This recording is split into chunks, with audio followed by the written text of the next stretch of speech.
On September 1st, 1982, Todd Rogers received the Guinness World Record for defeating the fastest time simulated by a computer program in the Activision game Dragster. On September 1st, 2017, Todd Rogers' record remains undefeated and is now held as the longest standing video game record by Guinness World Record. For the first time in 35 years, Todd Rogers tells the full story on how his record entered the Guinness Book of World Records. I believe when I purchased the Activision Dragster cartridge or box, inside it had the manual that said if you break this score, you'll get recognition. And I would say it's probably the latter part of 1979, early part of 1980, and it inspired me to have a platform to do something that was really, really well, not just against myself or my brother or any other of my siblings, but neighbors and friends and whoever else that was around the surrounding area. But I took it upon me, having this rivalry with my brother at that time, to see who could get lower time and faster time, leapfrogging back and forth. Well, we both get a score. I'll get a score. He would get a score, and so on. So the chronology of me playing Dragster started, like I said, 1979, 1980 time frame, and in the brochure they stated a time to beat, and I submitted my time. My original first Polaroid was around, I would say, August or September of 1980. I then received information in the mail, like any gamer did back then, after submitting Polaroids to Activision. We acquired a certificate, a patch, and a letter commemorating our achievement by whoever the administrative person was. I think it was Jan Marcella at that time. So, you were rewarded for your efforts in playing the game. So over the period of 1980 to 1982, I whittled my time down on the Dragster score. Um, and there were other people that had tied me, but never once beat the score to where I was in second place. I would make a score, they would tie me. I would break my world record, they would tie me. I'd break my world record, and so on until about the early part of 1982, March or April. I submitted the original first 5.51 Polaroid to Activision. There was a series of things that had transpired, and one day Jan Marcella called me up and said, "Hey, I want to know how you shift." And she wasn't normally happy and vivacious and bubbly like she normally was when she called me. It was more like a professional, I don't really know you kind of phone call. Not saying she didn't know me, but like, more monotone. And when I explained when I explained to her how I shifted, I engaged the clutch on the countdown, revved the engine to give my dragster fuel, and then popped the clutch at the before the zero to get some additional liftoff on my dragster. She says, "Okay, well, I have something to tell you. There were two other people that tied your score, but they shifted identically to our perfect computer. We had a computer that did a perfect run of a 5.54, and they beat it using the same technique as the computer did, and they didn't understand how that could be possible. So they disqualified the two people for attaining that score only because I was the one that shifted differently than their computer did." So after March and April, when I submitted the first 551 Polaroid, they had the 1982 Consumer Electronics Show in Chicago. They invited me out there, where they were featuring new video games that they had released, like Chopper Command, and I forget which else was available. But they had filmed my graduation, because I graduated high school from that same year, and they decided to bring me to this event, which was enormous. Every software publisher that had new products was at this event. Now, there's a couple videos you'll see on YouTube, and one of them actually features the WLS Channel 7 Chicago interview that I did with that channel while I was at the Consumer Electronics Show in Chicago, while I got the second 551 in a live, which would be the first live performance. Although in the video you see I only get a 5.84, it was due to the light reflection from the cameras from the TV crew that were behind me. So I wasn't able to perform at optimum or premium style of gameplay. So Activision was rather happy with my performance in a live venue, showing them that not only can I play one game really well, that I played several. Skiing and Stampede were among the ones that they had previewed there. They decided to hire me on. They figured, well, if he's really, really well, he can promote our product. Then they invited me August of 1982 out to the East Lightguard Armory in Detroit um, at the Electronic Thing Show that was currently being shown. So at this event, again on the WXYZ TV channel 7 in Detroit, which I'm also in that YouTube video in the back, demonstrating my gaming skills. Um, this live event was featuring even more newer software products that Activision was coming out with at that particular time. They, like I said, they hired me at this event to showcase their product. And one of the games that they had on hand was the Dragster. I played Dragster. Wasn't necessarily going for a record at that point. I was just playing to show the public how the game was played indirectly while they were filming. And I'm sure that there's some kind of footage out there. I just don't have it, where I had attained a second live performance of the 5.51 on Dragster. There were several people that were with this organization, Activision, that were promoting heavily on the new products they had. Not so many of the designers were at this event, like the Consumer Electronics Show in Chicago, but nonetheless, they were there to witness my gaming performances on those games, as well as Pitfall and Star Master at the time. So in the duration between June of 1982 and August of 82, somewhere along those lines, Activision had contacted Guinness Book to acknowledge me for the first certificate I had, entitled Man versus Machine, or Man versus Computer, where I actually beat, which was this, explained to me through Jan Marcello, where I beat their computer's perfect run of a 5.54. So with the acknowledgement of Guinness, giving me accreditations to the world record that Activision submitted, I realized that the score had some significance other than just being a high score, or other than just for play and being better than anyone that was in my current surroundings.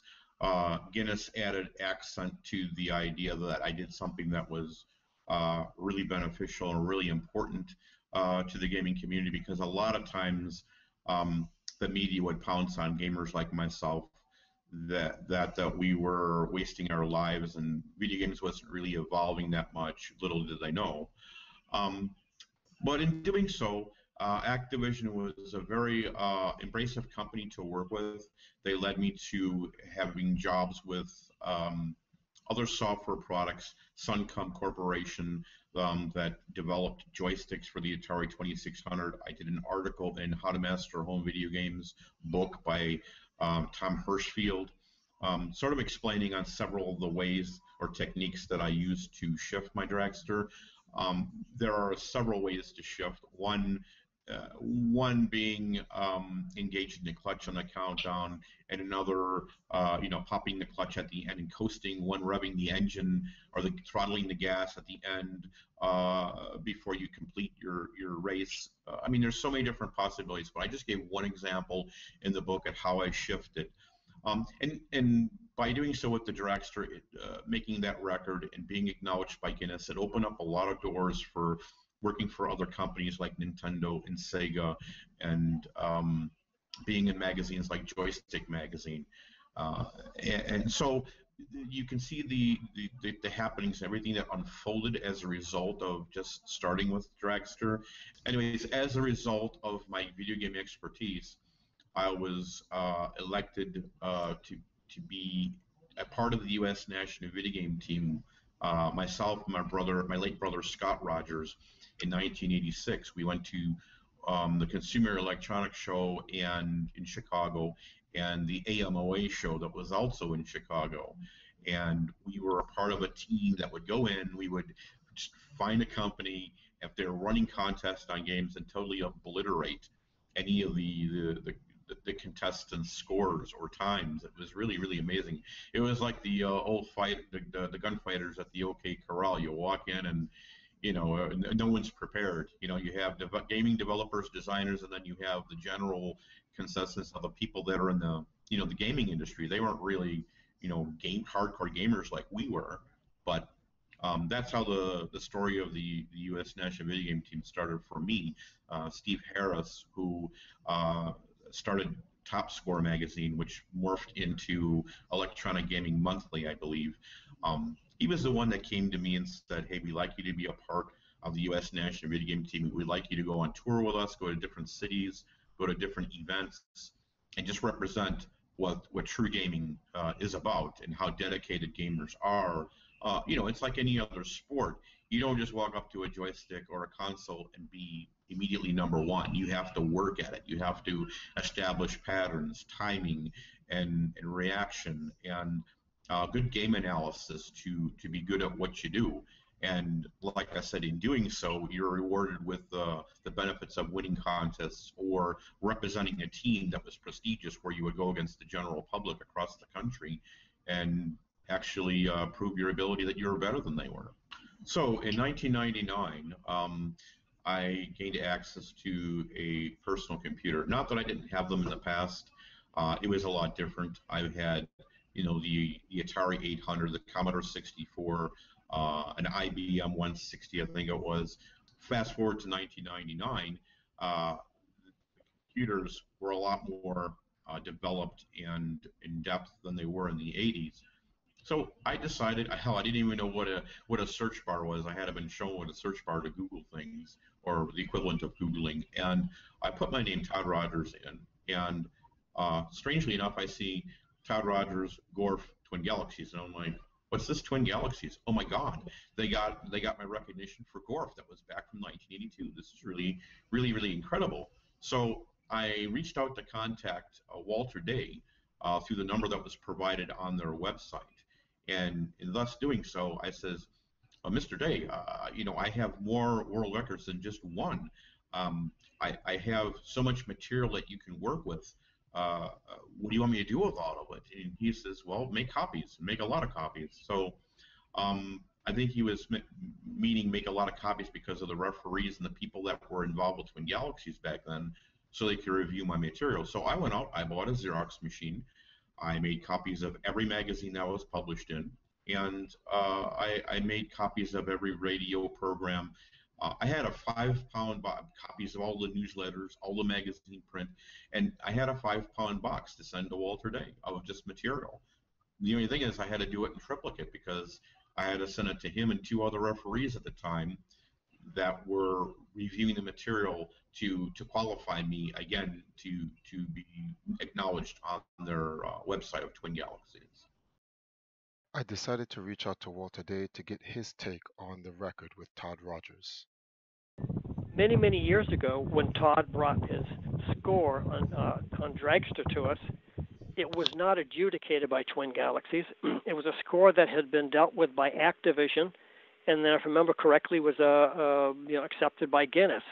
So when Todd came forward, he didn't play first, and we didn't adjudicate his score. We accepted the Activision confirmation, the Activision adjudication, and the Guinness acceptance. So that was the basis for it being recognized by Twin Galaxies. So it never was a Twin Galaxies adjudicated score at any time. So in further research, Twin Galaxies had asked me to elaborate more on the material that I sent to them. And I explained to them the significance of the Dragster performance because it was ideally more recognized than any of the other high scores other than Gorf that I had submitted. Where Gorf was submitted by the actual arcade I was in, it didn't have the recognition as Dragster did. So I knew that one of the referees had done some research and contacted some of the developers at that time. I guess through the CGE Classic Gaming Expo that was in Vegas, they had access to speaking with a lot of the developers from years ago firsthand. And the referee said, well, I know you were legit because I had you checked out. I asked a lot of questions to a lot of people, and I knew that the majority of everything you sent was legit, meaning majority, everything that I sent him I already had done. So I impressed upon him saying, well, look, this is what happened with the Dragster, gave him the chronology of all what happened with Dragster and the significance, how Activision had established the coalition between themselves and Guinness, showing my Dragster performance with the Polaroid that I had originally sent. So the original Polaroid that I had sent to Activision was probably sent to Guinness or kept by Activision, and Activision may have had made copies to Guinness. I don't know exactly what transpired. All I know is that I submitted my original Polaroid to Activision, and they were in custody of it at that time. So, but again, the significance was that Guinness was impressed enough to publish it because it was a person beating a computer program to do a specific job, and I bested the computer. So fast forward to the year 2012, it was the 30th anniversary of that world record. It was only then that Triforce of Empire Arcadia got involved, because he was in a unique position in contact with one of the newer Guinness people that were reviewing video gaming material and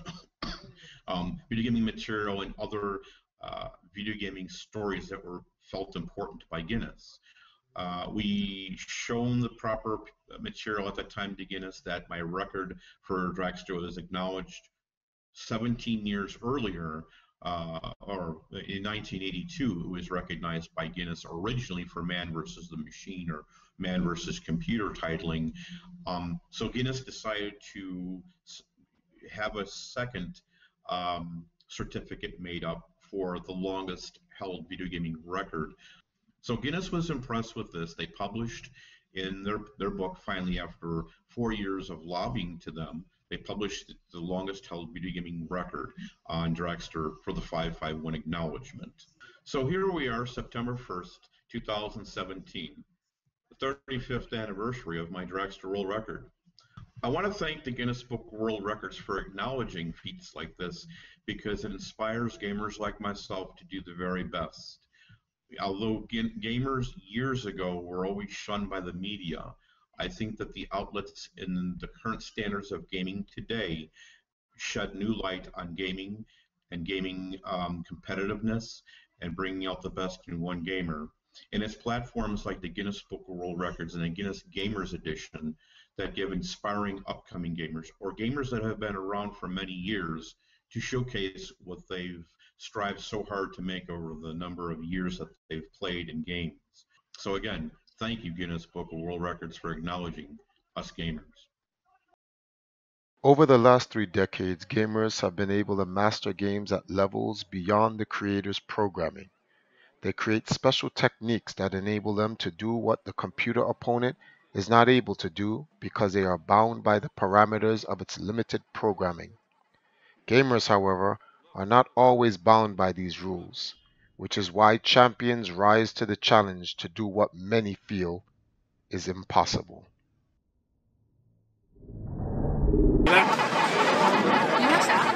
No, did you see that? No, did he see it? Watch him go through the guys.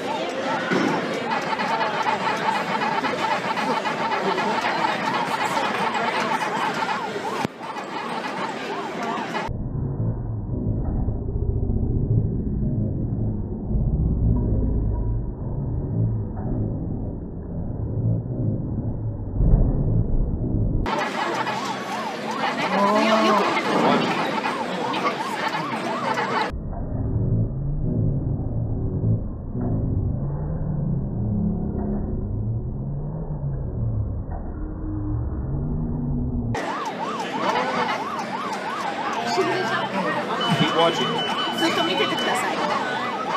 Keep watching. Here it comes again.